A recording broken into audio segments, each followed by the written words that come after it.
കഴിഞ്ഞ കാലം അടയാളപ്പെടുത്തിപ്പോയ ചില നിമിഷങ്ങളെ ഓർത്തെടുക്കുകയാണ് ഗുഡ് നൈറ്റ് ഷോ. ഇനി കാണാം ഓർമ്മകൾ.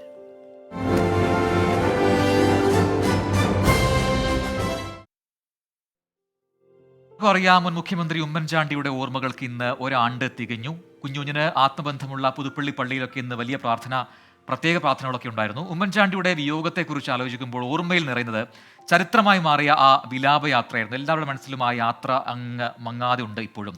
മഴയും വിശപ്പും ദാഹവും ഒക്കെ മറന്ന് ജനനേതാവിനെ ഒരു നോക്ക് കാണാൻ ജനങ്ങൾ കടൽ പോലെ ഒഴുകിയെത്തിയ കാഴ്ചയാണ് നമ്മൾ കണ്ടത്. 30 മണിക്കൂറെടുത്താണ് വിലാപയാത്ര തിരുവനന്തപുരത്ത് നിന്ന് പുതുപ്പള്ളിയിലെത്തിയത്. ജനങ്ങളോടുള്ള ഉമ്മൻചാണ്ടിയുടെ ബന്ധത്തിന് അവർ നൽകിയ സ്നേഹമായിരുന്നു ആ ജനസാഗരം. ആ കാഴ്ചകളിലേക്ക് ഒരിക്കൽ കൂടി.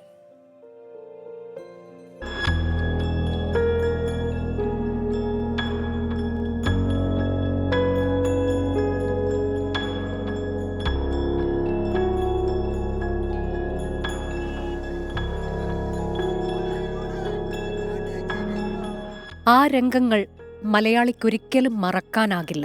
വിലാപയാത്ര കടന്നുപോകുന്ന വഴികളിലൊക്കെയും ഉമ്മൻചാണ്ടിയെ അവസാനമായി കാണാൻ തടിച്ചുകൂടിയ പതിനായിരങ്ങൾ. വാഹനത്തിന് പിന്നാലെ കരഞ്ഞുകൊണ്ടോടുന്ന അച്ഛനും മകനും.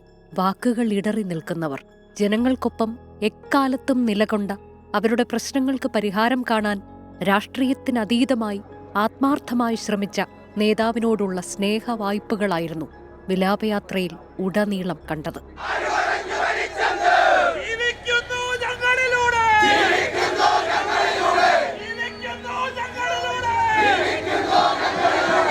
ചരിത്രമായ ഒരു വിലാപയാത്രയായിരുന്നു അത്. തിരുവനന്തപുരത്ത് നിന്ന് 2023 ജൂലൈ 19 രാവിലെ 7:30 പുറപ്പെട്ട വിലാപയാത്ര അന്നേ ദിവസം വൈകിട്ട് കോട്ടയത്തെത്തുമെന്നാണ് കരുതിയത്. എന്നാൽ ജനം കടലുപോലെ ഒഴുകിയെത്തിയതോടെ എല്ലാ കണക്കുകളും തെറ്റി. വിലാപയാത്ര 150 കിലോമീറ്റർ ദൂരം താണ്ടാനെടുത്തത് 30 മണിക്കൂർ. ജനങ്ങളോടുള്ള ഉമ്മൻചാണ്ടിയുടെ ബന്ധത്തിന് അവർ നൽകിയ പ്രതിഫലമായിരുന്നു ആ സ്നേഹാദരം.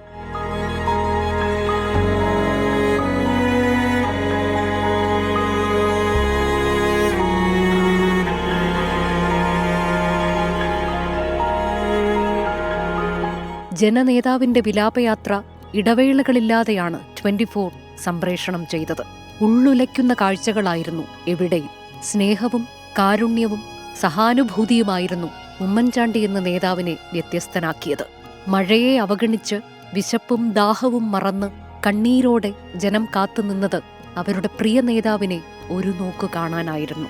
ജനകീയത മുഖമുദ്രയാക്കിയ നേതാവിന് ജനങ്ങൾ നൽകിയ ഹൃദയാഭിവാദ്യമായിരുന്നു തീർത്തും വൈകാരികമായ ആ യാത്രയയപ്പ്.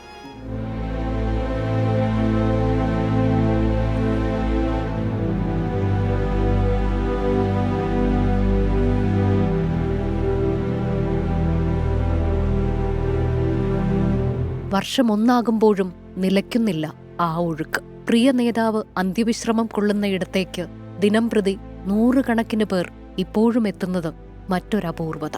മരണശേഷവും മായ്ക്കാനാകാത്ത ജനകീയത. Research desk 24.